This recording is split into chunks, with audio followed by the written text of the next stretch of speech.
السلام علیکم ورحمۃ اللہ وبرکاتہ۔ بسم اللہ الرحمن الرحیم۔ دوستو، ابراہیم حنظلی کو اپنے گھر بیٹا پیدا ہونے کی نوید ملی تو اس کا دل وہ پورے مسرت سے لبریز ہو گیا اور اس کا جی چاہا کہ وہ اڑ کر گھر چلا جائے، لیکن اس کے بدن کو پر تو لگے ہوئے نہ تھے جن سے وہ اڑتا اور گھر کے صحن میں جا اترتا۔ بندہ بشر ہونے کی وجہ سے اسے زمین پر ہی چل کر جانا تھا، سو وہ گھر کی طرف چل دیا۔ البتہ اس سفر میں اس کے قدم زمین پر ٹکتے نہ تھے، وہ اس قدر تیز چل رہا تھا کہ گویا وہ ہوا کے دوش پر اڑ رہا ہو۔ وہ دنوں کا سفر گھنٹوں اور گھنٹوں کا سفر منٹوں میں طے کرتا ہوا گھر جا پہنچا۔ گھر کا صحن بچے کا دیدار کرنے اور مبارکباد دینے والوں سے بھرا ہوا تھا۔ یہ ان کے درمیان تیزی سے یوں گزرا جیسے وہ کوئی جامعہ سے ممتاز پوزیشن حاصل کرنے والا طالب علم ہے جو تمغہ امتیاز وصول کرنے کے لیے اسٹیج کی طرف جا رہا ہے۔ اس نے جاتے ہی اپنے بیٹے کو اس کی ماں کے پہلو سے اٹھایا، اس کا منہ چوما اور سینے سے چپکایا اور پھر اسے اس کی ماں کے پہلو میں ہی لٹا دیا اور ذرا پیچھے ہٹ کر اسے غور سے دیکھنے لگا۔ اسے اپنے چاند سے بیٹے کی شکل و صورت بڑی بھلی لگ رہی تھی۔ اسی دوران اس کی نظر بچے کے کانوں کی لو پر پڑی تو ان میں ایک ایک باریک سوراخ نظر آیا۔ یہ سوراخ دیکھ کر وہ سوچنے لگا کہ اس کے بچے کے کانوں کی لو میں سوراخ کیسے ہو گئے؟ آیا یہ کسی کی نظر بد کا اثر ہے یا کسی کے جادو ٹونے کا یا کوئی پیدائشی امر ہے؟ جب اس کی سمجھ میں کچھ نہ آیا تو وہ سیدھا امام فضل بن موسیٰ سینانی کے پاس چلا گیا اور ان سے پوچھنے لگا، حضرت، میرے گھر میں اللہ کے فضل و کرم سے چاند سا بچہ پیدا ہوا ہے، جو ہے تو بہت خوبصورت، لیکن اس کے دونوں کانوں کی لو میں ایک ایک باریک سوراخ ہے، اس کی کیا وجہ ہو سکتی ہے؟ حضرت نے فرمایا کہ اصل وجہ تو میں بھی نہیں جانتا کہ ان میں یہ سوراخ کس سبب سے ہے، لیکن میں اتنا کہہ سکتا ہوں کہ تیرا یہ بیٹا یا تو دین میں امام ہوگا یا دنیا میں۔ یہ بات انہوں نے اس بنا پر کہی کہ یہ بچہ جو پیدائشی طور پر عام بچوں سے منفرد ہے، تو اندازہ کیا جا سکتا ہے کہ یہ شخصیت کے اعتبار سے بھی منفرد ہو سکتا ہے۔ اس لیے انہوں نے اندازہ لگایا کہ اس بچے کو یا تو دینی ریاست ملے گی یا دنیاوی۔ ابراہیم حنظلی یہ بات سن کر واپس آ گئے اور تا زندگی اسی دعا میں لگے رہے کہ اے رب العالمین، میرا یہ بچہ خیر میں ہی امام اور پیشوا بنانا۔ اللہ تعالیٰ نے اپنے اس بندے کی نہا خانہ دل سے نکلنے والی دعا قبول فرمائی اور اس کے بچے نے 2-3 سال بعد اللہ کے نام سے اپنی تعلیم کی ابتدا کر دی۔ اللہ نے اسے اس قدر شاندار حافظہ عطا فرمایا کہ وہ جو کچھ پڑھتا وہ اسے حفظ ہو جاتا، اور جو کچھ حفظ ہو جاتا وہ زندگی بھر نہ بھولتا، اور اسے پڑھی ہوئی کتاب کے مضامین اور صفوں اور سطروں اور لفظوں سمیت یاد رہتے۔ اس کے حافظے کی مثال صدیوں بعد وجود میں آنے والے کمپیوٹر سے دی جا سکتی ہے، جس میں پورا کتب خانہ فیڈ کر کے فوراً یا سالوں بعد اس کا لفظ با لفظ پرنٹ لیا جا سکتا ہے۔ غرض یہ کہ یہ بچہ اللہ کے فضل و کرم اور بے مثال حافظے اور خلوص کی بدولت اپنے دور کا نامور محدث بن گیا۔ اس دور کے مسلمانوں کو جب کبھی کسی مسئلے کی تحقیق مطلوب ہوتی اور وہ اس سے پوچھتے تو یہ سالہ قبل پڑھی ہوئی کتابوں کے الفاظ تک سنا دیتا۔ اس کے حافظے کی مضبوطی اور تیزی دیکھ کر امیر خراسان عبداللہ بن طاہر بن حسین اور اس کا پورا دربار عش کر اٹھتا۔ امیر عبداللہ جو امیر المومنین مامون الرشید کے نامور جرنیل طاہر بن حسین کا بیٹا تھا، وہ اپنے باپ کی طرح علماء اور فضلاء کا بڑا قدردان تھا اور علماء ربانیین کی جوتیاں سیدھا کرنے میں فخر محسوس کرتا تھا۔ اسے کسی مسئلے کی تحقیق مطلوب ہوئی تو اس نے اپنے بھرے دربار میں اس محدث سے وہ مسئلہ دریافت کیا، تو ان محدث نے جواب دیا کہ اے امیر محترم، اس مسئلے میں نبوی طریقہ تو اس طرح ہے، البتہ امام نعمان بن ثابت یعنی امام اعظم ابو حنیفہ رحمت اللہ تعالی اور ان کے رفقا کا فتویٰ اس کے خلاف ہے، اور پھر ان کے فتوے کے الفاظ بھی بیان کر دیے۔ اس مجلس میں امام نعمان بن ثابت رحمت اللہ تعالی کے معتقد جناب ابراہیم بن صالح بھی موجود تھے۔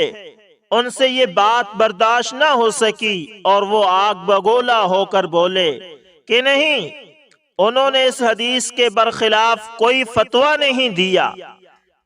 ائمہ کرام رحمت اللہ تعالی علیہم اجمعین کے مقلدین میں اس دور سے لے کر آج تک یہ بات چلی آ رہی ہے کہ انہیں اپنے غیر معصوم ائمہ کے غیر مستند اقوال، معصوم امام الانبیاء کی مستند اور صحیح احادیث سے زیادہ پیارے ہوتے ہیں۔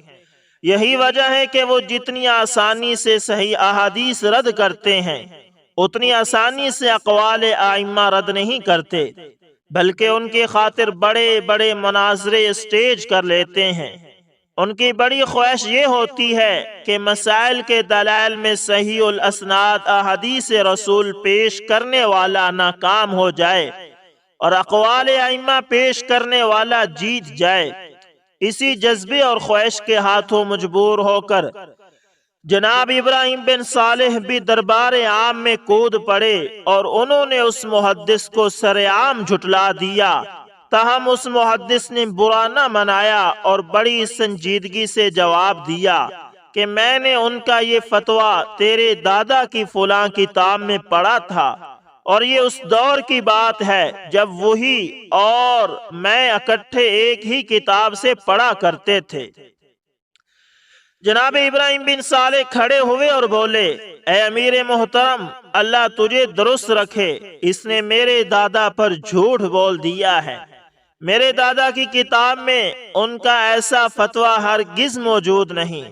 اس محدث دوران نے اس بات کا بھی برا نہ منایا اور بڑی متانت سے بولے، اے امیر محترم، آپ کسی آدمی کو بھیج کر اس کتاب کی جلد نمبر فلاں منگوائیں، میں آپ کو اس میں ان کا یہ فتویٰ ابھی دکھا سکتا ہوں۔ امیر عبداللہ نے کسی آدمی کو بھیج کر محولہ کتاب کی مطلوبہ جلد منگوا لی اور اس کے اوراق پلٹ پلٹ کر امام نعمان بن ثابت اور ان کے رفقا کا فتویٰ تلاش کرنے لگا۔ یہ دیکھ کر اس نابغہ محدث نے فرمایا، اے امیر، اللہ تعالیٰ آپ کو راہ مستقیم پر گامزن رکھے۔ آپ اس کتاب کے شروع والے 21 اوراق پلٹ کر 21ویں ورقے کی 7ویں سطر پر یہ فتویٰ پڑھ لیں۔ جب امیر عبداللہ نے 21 اوراق گن کر 7ویں سطر پر نظر ڈالی تو وہ یہ دیکھ کر دنگ رہ گیا کہ اس میں نعمان بن ثابت اور ان کے رفقا رحمہم اللہ کا فتویٰ بعینی ہی وہی موجود تھا۔ پھر کہنے لگا، حضرت، مجھے آپ کی یادداشت پر تعجب تو ہوا ہے، لیکن حیران کن بات یہ ہے کہ آپ کو اس دور کی پڑھی ہوئی کتاب کی جلد نمبر، صفحہ نمبر اور سطر نمبر بھی یاد ہے۔ جی ہاں، تاکہ اللہ تعالیٰ آپ کے سامنے اس طرح کے اعداء السنہ کو رسوا کرے۔ یہ سن کر امیر عبداللہ نے پوچھا، مجھے بتایا گیا ہے کہ آپ کو 1,00,000 اسناد حدیث یاد ہیں، کیا یہ بات صحیح ہے؟ آپ نے فرمایا، 1,00,000 اسناد حدیث والی بات تو میں نہیں جانتا، لیکن اتنی بات صحیح ہے کہ میں جو چیز پڑھ یا سن لیتا ہوں وہ میرے حافظے میں موجود ہو جاتی ہے اور پھر وہ مجھے زندگی بھر نہیں بھولتی۔ فضل بن موسیٰ سینانی رحمت اللہ تعالی کی فراست مومنانہ کے مطابق یہ بچہ اللہ کے بے پایا فضل و کرم سے اپنے دور کا یگانہ محدث اور فقیہ ثابت ہوا۔ اس نے اپنے ملک میں معتزلہ، جہمیہ، معطلہ اور دیگر اہل بدعت کی کمر توڑی اور بڑی دلیری کے ساتھ توحید و سنت کا پرچم اٹھائے رکھا۔ یہ محدث یگانہ فقیہ القرآن، فقہ السنہ، جرح، تعدیل اور امر بالمعروف اور نہی عن المنکر میں اپنے دور کا منفرد اور لاسانی پیشوا ثابت ہوا اور بڑے بڑے ائمہ دین کا استاد بنا۔ اس کے علم و فضل کا اندازہ اس بات سے لگایا جا سکتا ہے کہ ایک دفعہ امام محمد بن اسلم توسی نے اپنے کسی ہم عصر سے کہا کہ سفیان بن سعید ثوری آج زندہ ہوتے تو حصول علم میں اس محدث کے محتاج ہوتے۔ جب ان کی اس بات کی خبر امام احمد بن سعید رباطی کو دی گئی تو اس نے کہا، اللہ کی قسم اگر امام سفیان ثوری اور سفیان بن عیینہ اور امام حماد بن سلمہ اور امام حماد بن زید بھی زندہ ہوتے تو اس کے علم کے محتاج ہوتے۔ جب ان کی اس بات کی خبر امام محمد بن یحییٰ صفان کو دی گئی تو انہوں نے کہا، اللہ کی قسم اگر امام حسن بصری آج زندہ ہوتے تو بہت سے مسائل سمجھنے میں ان کے محتاج ہوتے۔ محترم قارئین، آپ جانتے ہیں کہ اس نابغہ روزگار شخصیت کا نام کیا تھا؟ اس کا نام تھا اسحاق بن ابراہیم حنظلی المعروف ابن راہویہ، جنہیں امام احمد بن حنبل، امام بخاری جیسے سینکڑوں ائمہ دین کا استاد ہونے کا شرف حاصل ہے۔ مضت الدہور وما اتینا بمثلہ ولقد اتا فعجزنا عن نظرائہ۔ ہزاروں سال نرگس اپنی بے نوری پہ روتی ہے، بڑی مشکل سے ہوتا ہے چمن میں دیدہ ور پیدا۔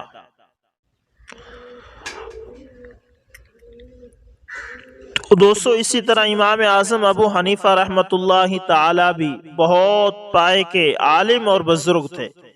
امام اعظم ابو حنیفہ رحمۃ اللہ تعالی کو اللہ تعالی نے بے پناہ فراست اور ذکاوت سے نوازا تھا۔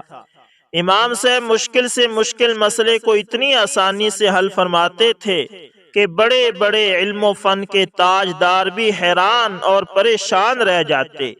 یہی وجہ ہے کہ وقت کے جبال العلم علماء اور فقہ اور حدیث کے آفتاب و مہتاب نے آپ کی ذہانت، حاضر جوابی اور فراست و ذکاوت کا اعتراف کیا ہے، اور نہ صرف آپ کے معتقدین بلکہ معاصرین اور متعصبین نے بھی اس بات کا اظہار کیا ہے۔ عبداللہ ابن مبارک رحمت اللہ تعالی فرماتے ہیں کہ میں نے کسی کو فہم و فراست میں امام ابو حنیفہ سے بڑھ کر نہیں پایا ہے۔ آپ نے یہ بھی فرمایا کہ اگر ابو حنیفہ کی عقل کو نصف اہل زمین کی عقل سے تولے تو ابو حنیفہ کی عقل غالب آ جائے۔ ہارون الرشید نے جب امام اعظم ابو حنیفہ رحمت اللہ تعالی کے بارے میں سنا تو فرمایا کہ ابو حنیفہ اپنے دل کی آنکھوں سے وہ چیز دیکھ لیتے ہیں جو ہم اپنی سر کی آنکھوں سے نہیں دیکھ پاتے۔ یزید بن ہارون کہتے ہیں کہ میں بہت سے لوگوں سے ملا لیکن میں نے امام اعظم ابو حنیفہ سے زیادہ عقل مند کسی کو نہیں پایا۔ امام شافعی فرماتے ہیں کہ عورتوں نے ابو حنیفہ سے زیادہ کسی کو عقل مند پیدا ہی نہیں کیا۔ تاریخ کی کتابوں میں امام صاحب کی ذہانت و ذکاوت اور فہم و فراست کے بہت سے حیران کن واقعات مذکور ہیں۔ امام صاحب کی فراست کے ان واقعات سے علمی اور فقہی مسائل کی گرہ کشائی کے راستے معلوم ہوتے ہیں۔ نیز یہ واقعات ہمیں غور و فکر کی دعوت دیتے ہیں اور فکر صحیح اور فکر سالم کی طرف رہنمائی کرتے ہیں۔ ذیل میں کچھ واقعات آپ کی نظر بھی کیے جاتے ہیں۔ کوفہ کے ایک شخص نے بڑے دھوم دھام سے ایک ساتھ اپنے دو بیٹوں کی شادی کی